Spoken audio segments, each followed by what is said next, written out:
আবারও দেশের মাটিতে অনুষ্ঠিত তাফসির মাহফিলে আসছেন জনপ্রিয় ইসলামী বক্তা ডক্টর মিজানুর রহমান আজহারী। 4 বছরেরও বেশি সময় পরে দেশের তাফসিরুল কুরআন মাহফিলে সশরীরে প্রধান মুফাসসির হিসেবে থাকবেন আজহারী। ওই তাফসির মাহফিল অনুষ্ঠিত হবে 12 ঘণ্টা ব্যাপী।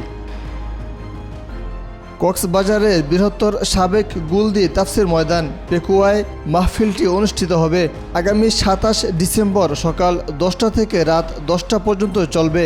মাহফিলটি যৌথভাবে আয়োজন করেছে মরহুম মাওলানা শহীদ উল্লাহ স্মৃতি সংসদ এবং পেকুয়া সমাজ উন্নয়ন পরিষদ।